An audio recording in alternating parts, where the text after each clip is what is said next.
The music business is in serious trouble. Or is it? That depends on your perspective. Let's talk about it. From New York City, this is How to Fix the Music Business, and I'm your host, Jim McDermott.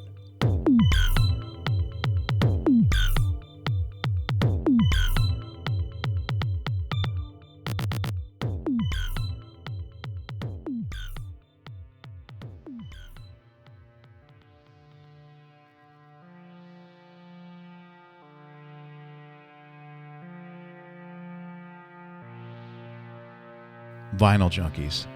I'm one of them.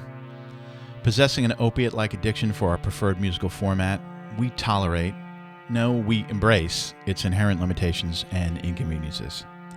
Pulling a treasure from our Ikea Expedit shelves, well, actually Kallax is the new thing. We cross apartment room floors that sag from the weight of our collections to put a record on the turntable. But first comes the romance of arcane cleaning and calibration rituals. The Holy Trinity of tracking weight, azimuth, and overhang. And then the battle with the Four Horsemen of the vinyl apocalypse: surface noise, orange peel, non-fill, and off-center pressings. After 20, maybe 22 minutes maximum of blissful immersion, the stylus bumps against the end groove, vup, vup, vup, and it's time to get up out of the chair, somnambulant, and flip over the record. Now, straight people observe this behavior and say, wouldn't it be easier to just listen to this stuff for free on your phone? So what does an archaic physical format and the weirdos who are obsessed with it have to do with fixing the music business? Well, we've been told again and again that music has little or no value as a product, that access to it is so easy and free that the days of record stores and physical collections are a quaint notion of the past. And yet, at the most unlikely of times for a rebirth, these old things, these pieces of art, have stirred passion and a connectivity to music and the artists across age brackets. Why? Is it a hipster trend? Foolish nostalgia? Or does listening to vinyl awaken a musical mindfulness that downloads and streaming just don't deliver? My guest on the show today is Billy Fields of WEA Distribution. That's Warner Electra Atlantic, in case you don't know. Billy is the vinyl guy at WEA, and certainly qualifies as a record junkie. When I walked into his office at 50th and Broadway in New York City, he was spinning a Susie and the Banshees record, and it was cranked. And when his boss came in for a minute to chat, he didn't turn it down. Not even a little bit. Billy shares his thoughts on the business realities of vinyl, how labels choose what to release, the challenges facing record stores, and the tangible passions that music on wax inspires. So, please welcome Billy Fields. Thank you very much for being on the show as a guest. Thank you for having me on the show as a guest. There's a lot of music that happened in this general area. Right next to here, kind of a block away, is the Brill Building. Yeah. Where the sadly departed Colony Records, even though they grossly overcharged for everything they ever sold. They did? You're across the street from the Winter Garden Theater, which, aside from Cats, was also the home of Beatlemania, right? And the Iridium Theater is right across the street, right across too. The street, yes. Where Les Paul played for years and years and years. Decades of his life, I think. I was up here one summer. I was living in Virginia at the time, and I had to decide whether or not I was going to go see Les. It was like June of the year that he died, or go see Jim Campolongo downtown. And I was in like a major Telecaster fiend mode at the time. I'm like, I'm going to go see Campolongo. And so I got to see Jim Campolongo, who you can see play in New York pretty much all the time. I don't know if you're familiar with Jim. I am. I'm afraid I'm not. He's a Telecaster master. Played with Nora Jones. Brilliant musician. Love the sound of those Telecasters. You should check out Jim Campolongo. It's amazing. He plays fingerstyle. It's like kind of a Chet Atkinsy type guy, but with a telly. Okay. Anyway, and so I never got to see Les play at the Iridium, like a knucklehead. So the last show I saw at the Iridium was actually Alt J playing some live show for, I think, PBS. And it was so odd to see them in such a small place, but the sound is just fantastic. It's yeah, pretty phenomenal. And it's kind of cool that, I mean, it grew out of this being next to this Ellen Stardust Diner, which is so touristy and everything. Completely. And it's kind of... Which I still don't understand why it is such a touristy thing. It's just a diner. And the lines, when the weather's bad, it's just like, it's such an odd thing. Well, because it's... I guess it must be in some guidebooks or something. It has to be. But the fact that all the people who work there are out of work theater performers who are probably going on auditions when they're not working and looking for a gig. So they all are forced to sing. So you'll be having your omelet, and then somebody will get up on the table next to you and start, doing show tunes. So anyway. That's so exciting and good for digestion. Yes. But just to put a fine point on, you are here at WEA, like right at a crossroads of a lot of music, right? Yes. Right on the edge of kind of Times Square in the theater district. Yes. So even though we weren't actually here until just a couple of years ago. Yeah. Obviously spread all around it, which 75 Rock and Madison Avenue and all sorts of places, and now we're all in one cozy little giant building. Yeah. But that's kind of New York. In your capacity here, we were just talking to an old friend and mutual acquaintance of ours, but one of the things that he had mentioned while we were chatting was that you have kind of a unique role in the music industry because you are one of the only, if not the only, people at a major record company whose job title is specifically vinyl oriented. Yeah, it's the unofficial job title. I have one of those very dry official titles, VP Sales Account Management, which is what I've had for a number of years now. But the unofficial is sort of all things vinyl. And it's funny, because it's not just about, like, look at the business, manage the business, help do it right, help make it. But it's also, hey, what's really the best timings that we should cut for one side of a 7-inch? Or, hey, what I just had a conversation with one of our distributor labels. They're moving a warehouse. What's the optimum temperature and humidity for storage of vinyl records? So that it's not just about the normal, how many should we make, what kind of record should we make, where should we make it, hey, is that the right rep to even put on vinyl, right? It's also any other conversation or question about vinyl ends up flowing to me somehow to where I have to have some sort of a response to it. So when you said the best temperature to store vinyl, were you talking about for consumers, or are you talking about warehousing? Like just warehousing. But again, it's just, that was just more of one of those funny things that come along. Because obviously there is optimal, and certainly, Nebraska or Tennessee in the summertime in a not climate-controlled warehouse is not going to be optimal. But everything will be fine as long as it's between ranges and as long as you're not in, like, direct sunlight. Yeah. You're going to be just fine. It's funny because when you think about a record, a distribution company like WEA that has such a long history, you would think that would be written down somewhere. Or that would be kind of in the book of stuff that a distribution company knows. I think it's very funny that you would bring that up because I've been in this job now since 2008. I've been with the company 22 years. I've done a lot of different things. I've account managed. I've been a national sales director for independent retail as well as independent artists or what we used to consider sort of developing artists at the time. So back in 2003, that would have been something we shipped less than 50,000 units of. Today it's a very different landscape.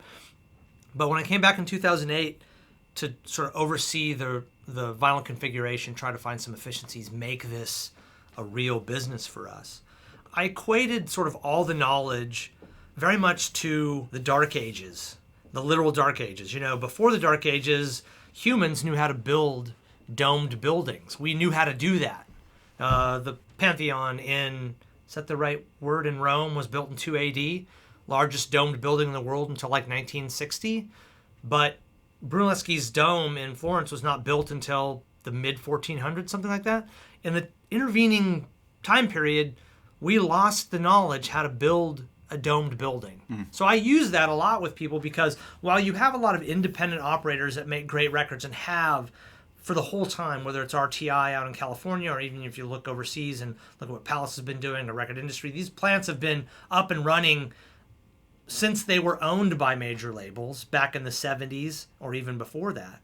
But we all got out of the business as major labels. Yeah. We weren't running our own pressing plants after probably the early 2000s at the latest. And I can't time date all those for Sony or Universal, but I know for us, like we got out of the business of owning plants early 2000s and ownership took over. So all the people that we had on staff that were WEA employees from the distribution channel. Early retirement, exactly, or change of business, or the format's much less than it was. But basically, what happened is we lost all that knowledge. We lost the knowledge of what's the best jacket paperweight that we should be using, and how do we fight through that? We lost the ability of how did we used to ship all of these records and not have them all damaged and show up at the shops and people couldn't sell them because the jackets were dinged. Yeah. I mean, every single aspect is what we've now had to reinstill, so that I do that a lot, this repository of information. And I'm not even going to pretend for a minute that I know that all in my mind from day one. I've gathered and retained so much data about it over the last decade. That's the kind of stuff that when people ask, I can now actually rattle it off like it's second nature. But it also took me a while to regather that stuff. And I'll go out and do the Google searches as I need to like, God, what is that? I used to know exactly what the minutes is for 45 and 33 on a 7-inch single. What is that again? Let me go back and make sure I know, like, really you can't go beyond this many minutes, this many seconds, that sort of thing. Is there like an old WEA guy, like an old Burbank guy, sitting in a cabin somewhere on the side of a mountain with all this stuff that you got to get in a helicopter to a remote location and knock on his door and gotta climb up to the mount? Yeah, and Grasshopper. And he says, "No, I'm not going to come back and tell you. Right. I want to live a peaceful life. No, you have to tell me about boxes of 30." That's right. What's the right? What is it? Weight test of a corrugate box to protect the records. Yeah. It's funny, we do have people like that that would know that information, yes. I can't say that we go out and try and dig them out of their caves or their cabins. But for the new plants that have been opening up, they have been going back and finding the guys that used to run specific, like, major label pressing facilities and sort of coaxing them out of retirement to come back. And consult. QRP in Kansas did that. Chad, who runs that whole operation, went out and found, like, I need a guy that can run my operation that did this for, has got 40 years experience, because I need to do this the right way. I'm really concerned about making the best records I can make, and here's a way that I can do that. That's amazing. That's incredible. What are your thoughts on the health of the vinyl business? Because I think vinyl was a bright spot for everybody during a lot of lean years and years Sure. when we were just having to nothing was growing except vinyl, it seemed. So what's the reality of vinyl now in terms of the health of it? I think that the foundation of all of it is still incredibly healthy.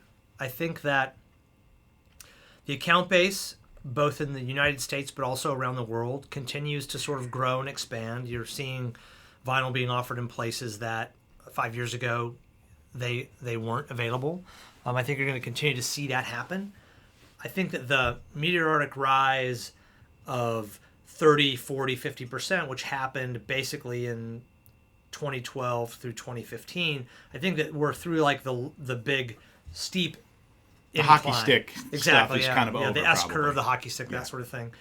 This year, if we stay on pace right now, 16 is going to end up being up about 15% over last year. So even when you look at it in that context, 15% growth in any industry that has been mature for now, we're a decade in of this resurgence of this vinyl, renaissance, right? So a decade in, we're still going to be 15 up this year. And that's the industry, right? I think that's an incredibly strong and positive story to say. I do believe, and you're starting to see this commentary, and it's actually really healthy commentary, and a lot of great points are being raised.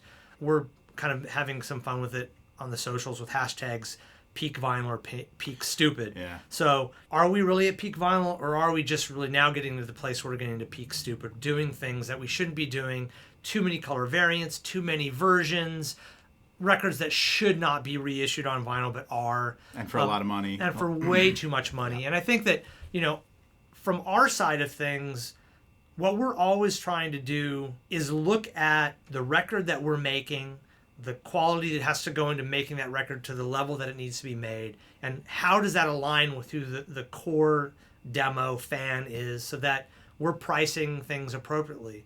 We are pricing things aggressively when it makes sense to do so. Number of records, 180 gram, tip-on jackets, analog mastering, all of that. That's going to dictate an SRP that's higher. And I'll even say, like, maybe it's above 3098. But when we're just making records from music that's recorded presently, it's digital, it's being mastered from high-res digital, you've got a direct-to-board jacket, we're doing everything we can to keep that record as close to $20 as we can. As a company, we see the benefit of doing that.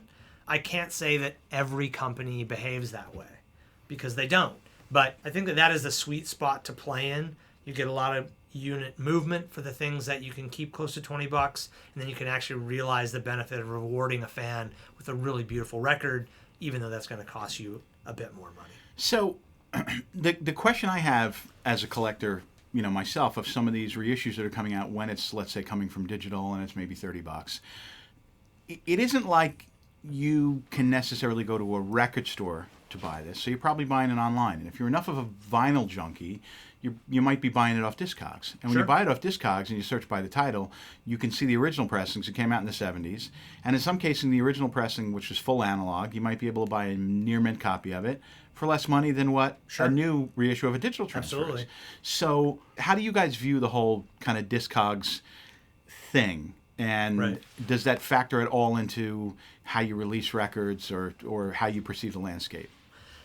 Well, for the record, some of this is going to be like my opinion, not like a company stance, right? Understood. Because obviously, working for the Warner Music Group, I have a role to play that helps us do the best business we can. And you're not looking to sell cutout B-52s records from the 70s in your current capacity. Correct. That's all. That's not. However, I am very well aware that the used market and the secondary market is incredibly important for what we do on the new side. And I think that those two sides of this business both need to remain really healthy for us to continue to grow the new side. I use Discogs all the time for the research of what are the wants on this record? Should we reissue this record? Does it make any sense? And here's a great example of that. Last year when they did their 2015 roundup, or I should say earlier this year when Discogs did their 2015 roundup, one of the top-selling records was Fleetwood Mac Rumors. At the time, at Warner Brothers, Tom Beery Grover, who's now over at Concord, was at Warner Brothers, and he recut Fleetwood Mac Rumors as a 33 RPM record. Sorry about that, I'm tapping on the table. And a 45 RPM record, 2 LP set.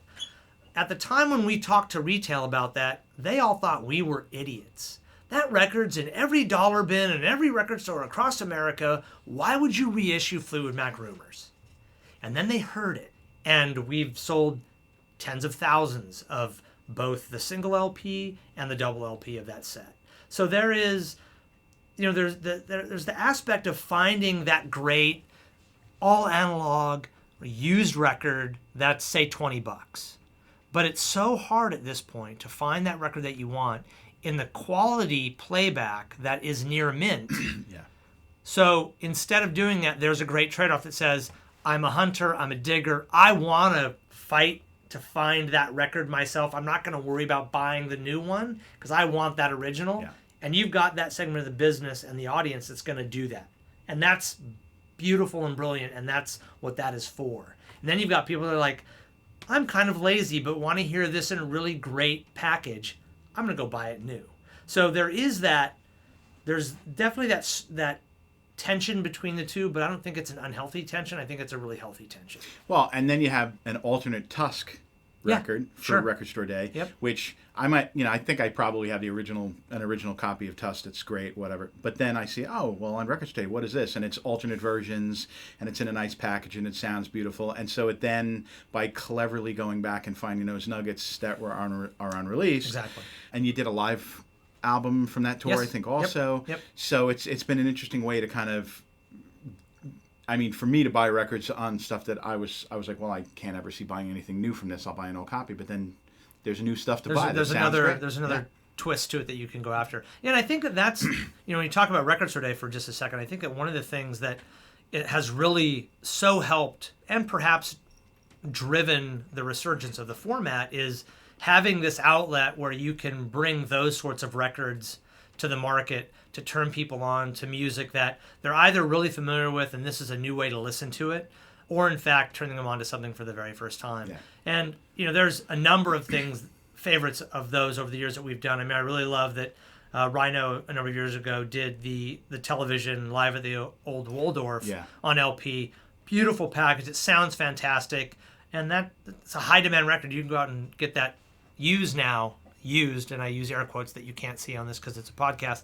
There's value in that. And I think that's the interesting thing about it is looking back just over the last 10 years and seeing how these records are now populating used bins or showing up on Discogs is, wow, that is priced that already. That's really interesting. Yeah. and drives that whole idea of acquisition. So, maybe we do something really limited and interesting on Record Store Day that maybe is a color version of something. And then 6 months later, we'll drop that record back out into the market just on a straight black. Maybe the jacket's a bit different. Maybe the weight drops from 180 to 140. And you can keep that music alive, but you've actually sort of reinvigorated desire and interest in the recording by bringing it out with the little bells and whistles. Yeah. There was for last Record Store Day, there was a Bill Evans recording from Germany that came out. I bought that. And like the day it came out, I was on eBay and so I couldn't get it in New York and it had gone up to like $80. I'm like, oh, that's ridiculous. I'm not going to pay $80. And now it's like $200 or something like that, or $250. It's kind of silly. And it's a beautiful record. It sounds fantastic, and it's, I believe, the only recording of that specific trio, right? So it's this lost recording that is the only time those three guys played. You can still find that record in record stores at SRP, so that's why we go to record stores, right? I mean, that's kind of what this is about. I've been looking, man. I mean, I think you're in the wrong. You're just in the wrong city, is all. You just need to like do a little traveling and find some of those out of the way places, because they're out there. You can find them at SRP for sure. No, but I mean, and I can understand like using the Discogs is almost like a data collection or analytical tool, because for things like Boards of Canada and Autechre just are reissuing catalog record. Boards of Canada reissued their whole catalog a couple of years ago, because the vinyl was $250 a pop. So somebody said, well, let's put these out for $40 and warp and we'll have a huge success. Right. Same thing with Autechre, which are coming out in a little bit. In terms of the split of who's buying vinyl, there's like music fans, like general people that like just pop music and maybe buy their Crosley and think vinyl's cool. And then there's super collector geeks, of which I would probably assume, you and I are those. And then there's these kind of like maybe trendsters that just say, I want to buy vinyl, because it's like kind of a trendy thing. Sure. I would imagine that the kind of balance of the audience, percentage-wise, has evolved over time. Where do you think it is now in terms of, people who buy it because they're into it versus hardcore vinyl maniacs versus people who bought it because it's kind of hip? Okay, wow. Well, I think that the hip part of it is quite possibly the piece of this that is slowing down. I think that I'm going to buy records just because there's a perception that that's the cool thing to do. I'm not listening. I don't have a record player. I'm just sort of in that lifestyle of it. I think that piece of it in the 10 years, I think that's where we're getting to the point of like, okay, that's kind of peeling off and falling away. But the thing that's interesting to me when I look at sort of the consumer research of it is you still have high listenership in basically like 13 to 44 age range is like the biggest age range that they track. And that age, 58% of that age group are the listeners. But almost a quarter of that is 55 and older. So I think that you have like the older audience, which again, I think we would both be a part of that older audience. We're not just buying records, we're actually active listeners as well. Yeah. Whereas when you go younger, there's a lot of vinyl consumption on both the used and the new side, but it's lower listenership and it's still collectible. So I think there's a slight difference between the collectible younger and the trend buyer that's younger. Mm-hmm. And I think that you have, and whatever the artist is, Shawn Mendes is a great example, 21 Pilots is a great example. These are artists that have new records out that are considered sort of mainstream pop records, and that fan base is buying those records, not because it's a trend, because they want to support and be a part of the artists themselves. But they may not be listening to those records? May not be, yeah.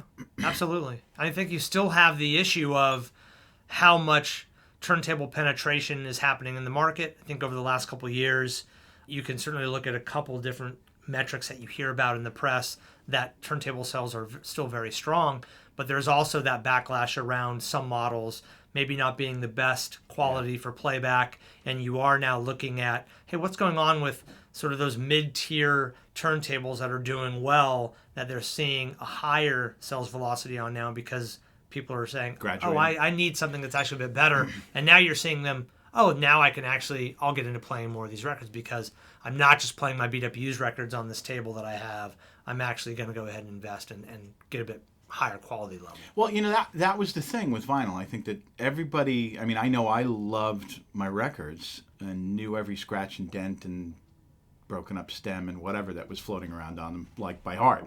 But the whole skipping, warping, Sure. My needle wearing out, or or whatever it was. When you don't make a lot of money, I mean, once you invest a lot of money in a system, you can get really, really fantastic sound. But that was the thing. CD, it was just so easy to get sound that was perceptibly superior Sure. for a lot less money at a certain point than to have a similar experience with vinyl. I mean, I think pound for pound, if you were to take having an ultimate vinyl system versus an ultimate CD system, the vinyl to me is a much more emotive listen.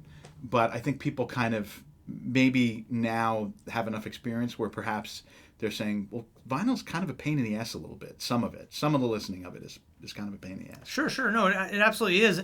I think, though, that today, with what you've seen develop in the powered speaker realm, you can get into literally a perfectly reliable and really rock solid playback for $600. Yeah. You could do that now with CDs as a CD system simply because the CD players are so cheap. Yeah. But even like when that was just first introduced, if you go back to the 80s, I mean, well, they were players, $1,400. Right. And so but I by think the early '90s, they were nothing. a couple $100. And now that's probably you're probably going for $100. It's no big deal, right? But I think that there's certainly the perception that it still costs a lot more to have decent playback than is reality, and I think that is always the case. But when you see everyone walking around with the newest iPhone 7 and what that actually costs, whether or not you get to pay for it in increments per month on your bill, it doesn't matter. The retail prices of that phone is still actually more than everything that you would need to have a great playback in your apartment or your dorm room.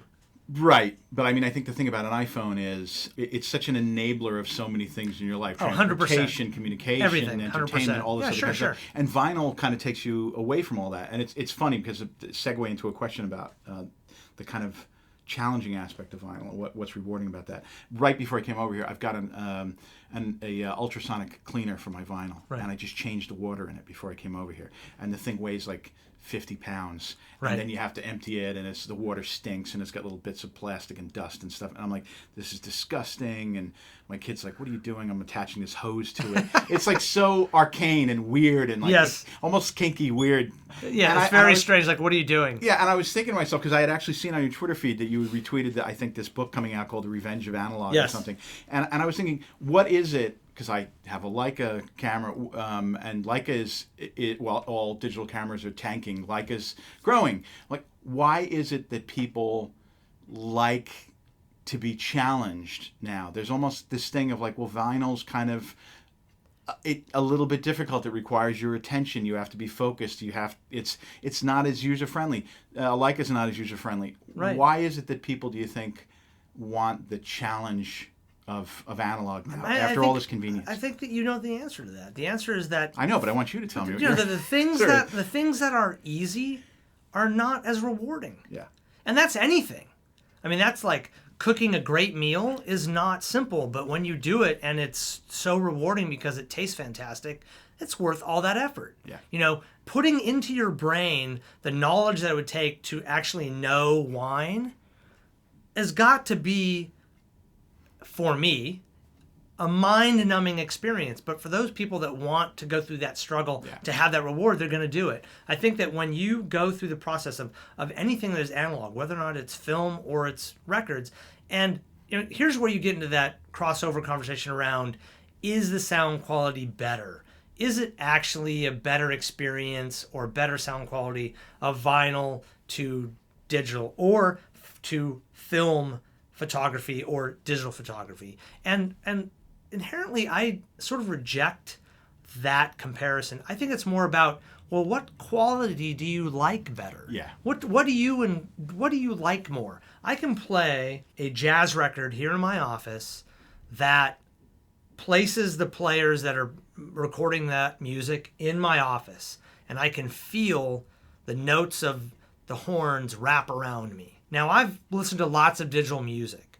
That does not happen for me with digital music. Now, maybe, someone will say, well, you don't have the right system. which is entirely possible. Yeah. But I like very much the organic and breathing experience that I get from listening to records.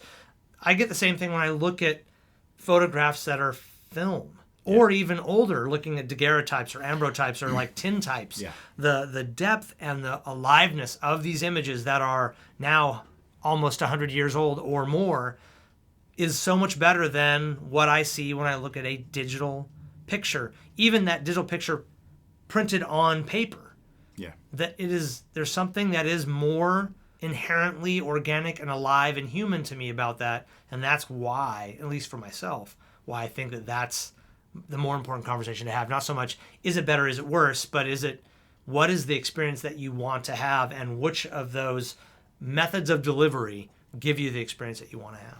The emotional component of it is hard to distill, because when you're trying to have a rational discussion about, I just pop a CD in and it sounds amazing, and listen to the vinyl, I got scratches and pops, sure, and sure. Maybe it warbles a little bit, or right. I hear platter noise or whatever it is. Right.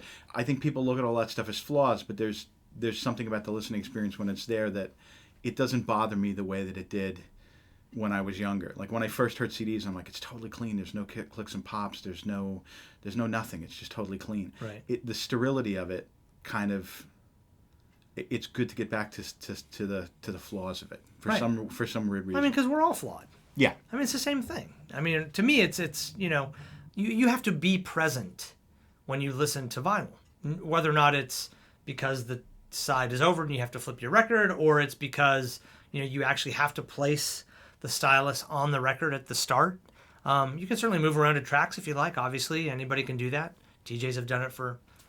But you're not decades. Going grocery shopping and listening to your record. You're not, exactly. You're purposefully sitting, just like you would sit down to purposely read a book, or to watch a show, or to, again, eat a meal. I mean, like, there's this being present in your conscious mind. There's something that's more rewarding about that when you're actually engaged actively in listening to the music. You hear things that you never hear when it's just headphones from your phone as you're walking to work, or as you're jogging, or you're watching television, or walking the dog, or whatever it might be. Yeah. So, physical record stores. We had Other Music close this year. We had Record Runner close, not Record Runner, Rebel close this year. Record Runner's still there. And who knows what's going to happen with Amoeba in LA. What do you think a record store today, an independent record store, needs to do to survive and thrive? Or is it even possible? I think it's absolutely possible. I think that there are some metro markets with incredibly high rents that would make it incredibly hard for an independent record store to exist. But I think that there are lots of places in the States where you have stores that are thriving. You have stores that are the beacons of their communities. I don't even want to go into naming specific stores. I just know that when you look at how the country is lined up right now, the amount of stores that you can go to in any given metropolitan area is greater today than it was. The only way that can be is if they're finding how they fit into their communities and offering to a segment of that sort of fan base in that community something that's unique to that store. So whether or not it's Chicago adding a whole bunch of stores, or it's Portland still adding more stores, and Lord knows they always had, I think, more stores per capita from a major city in the U.S. than any other, to Los Angeles adding a slew of stores. New York is a unique and really difficult market. It just is.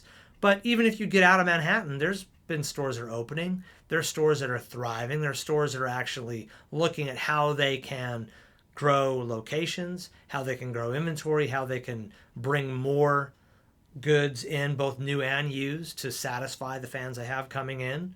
I think that you have to be really dedicated. I think you have to be a huge fan of music.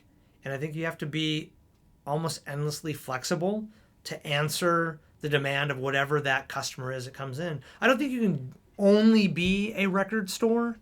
I think that you need to be a promoter of shows or clubs, or have different nights, have artist involvement, have in-stores, have other lines that you're selling, whether or not it's turntables and speakers, or cleaners and gear. Or like Newbury Comics, or, bobbleheads. Exactly. And et cetera, yeah. Or you go that full route, which is, hey, I'm going to turn myself into a lifestyle store that's a lot more than just music, but music will play a component.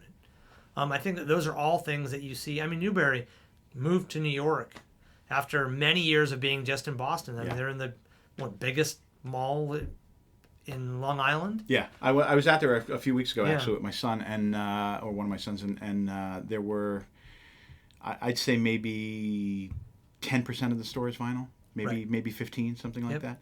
There weren't a lot of people kind of trolling through the vinyl. But there was a lot of superhero stuff and Star Wars and and all that other kind of stuff. Yeah. But hey, it's great that there's a record store in a mall.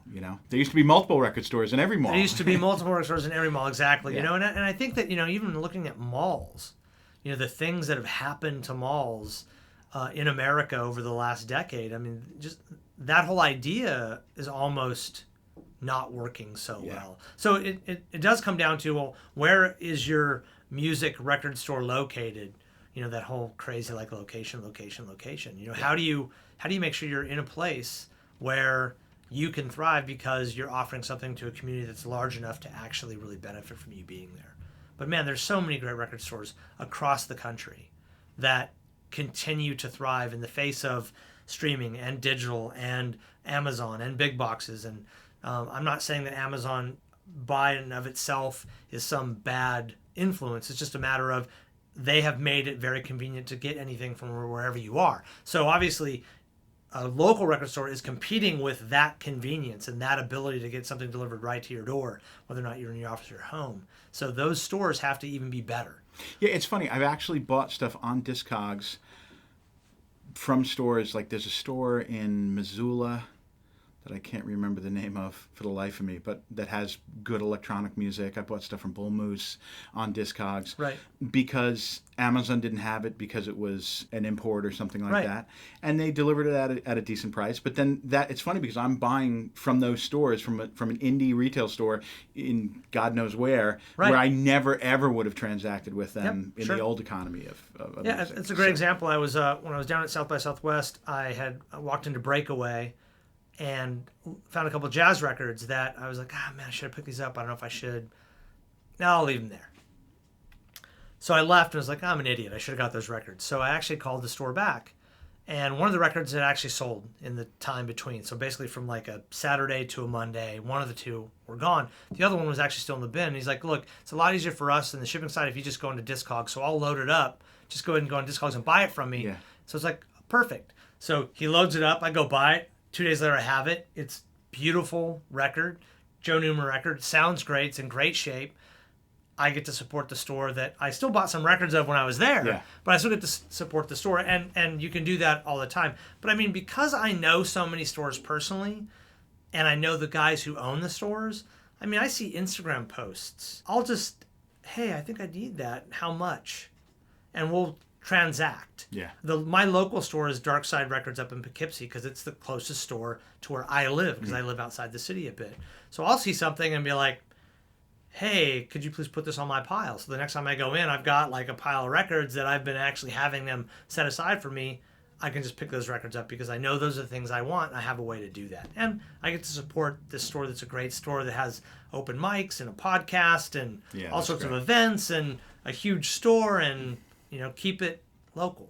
You know? I mean, Upper East Side where I live, it's a little harder to do that on the Upper East Side. Absolutely is. And I think I remember that the store in Missoula is called Ear Candy, I think. Okay. Might be, I think. Do you think with streaming growing as much as it is and so much of the industry focusing on streaming and trying to figure out how to get people to move things to their collections and working playlists and all of this stuff, how can streaming and vinyl coexist? I mean, I know that from my standpoint, I actually use streaming to decide what records I'm going to buy. Because I'm going to spend $30, $40. I want to make sure it's a good record. Right. So I'll stream it before I actually buy the physical record. I do the same thing. But how much does of your world does streaming kind of enter into your thinking about how you're going to do what you do? Well, I don't think that streaming in of itself influences us to either put a record out or not put a record out.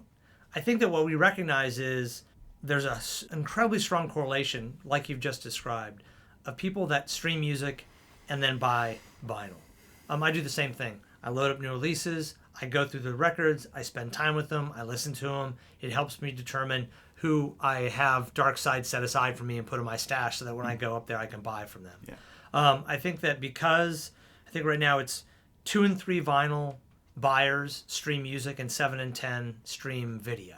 So there's just a huge connection between discovery, listening, streaming, and what they end up doing on the vinyl side. That it's almost, I guess in the battle days, it would be, hey, that record is actually on the radio across America on FM everywhere, and that's why you're selling a ton of it in record stores.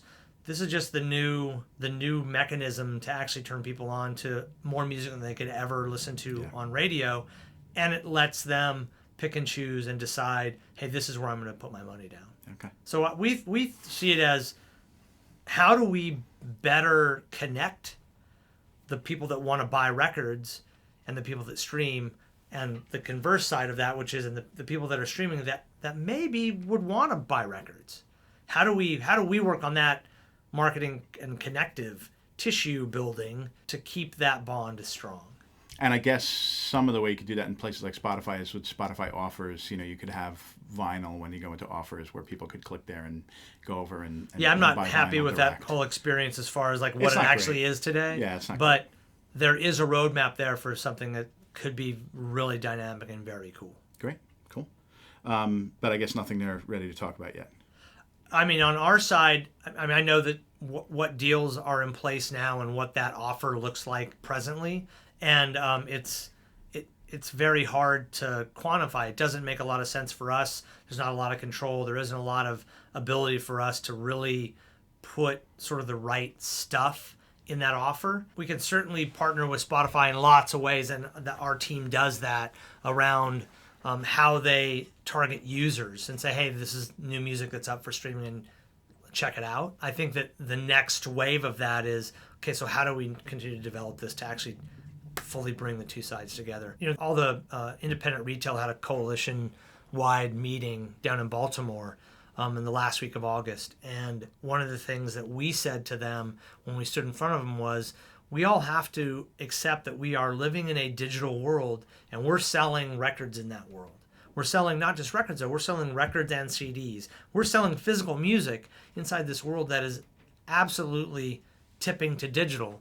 But there is still a tremendous amount of the audience that wants to own a physical piece of music, whether that's a CD or that's a record. So it would be silly of us to decide, oh, let's move away from this and not worry about it, when it's still such a substantial amount of business for the industry. And you still look at Billboard at the end of the year, and it's hundreds of millions of records and tens of millions of LPs. Like, that's not just like this little business that you should ignore. You should pay attention to it.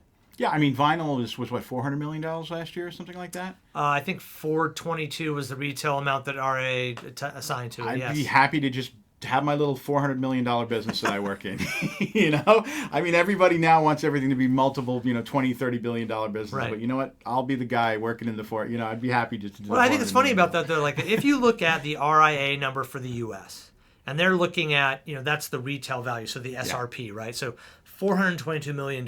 That's a substantial amount of money, right? So how much more business is being transacted on the used side? So let's just say it's another couple $100 million, and that's being very conservative. Yeah. So now you're actually really getting close to maybe $750 million in the U.S. alone, right? So what happens when you look at what that retail value is outside of the U.S.? I mean, it's very easy to say vinyl in and of itself could easily be $1 billion business at retail for the entire industry globally. Yeah. Now that is not, let's ignore that and move on. Yeah. That's a real business. Yeah. That's a real business that's been built sort of methodically and slowly and smartly over a decade. So let's all work together to keep being smart about it. Yeah. And that's what the whole peak vinyl, peak stupid. Let's try to do less stupid and more vinyl. Yeah, I think the peak vinyl, peak stupid thing. There's some fair comments about peak stupid, but I think the peak vinyl thing, people just want to write. They just want to talk shit because it gets people clicking. you know? Sure. Be controversial, and people, hey, and flame wars start, and people visit your website, and you serve up those banner ads. That's why they start all that shit. Yeah, exactly. All right, 2 last questions. Sure. If you could reboot the business in any way that you wanted to and start it from scratch today, what would it look like? Like the vinyl business, or just the business in general? The business in general.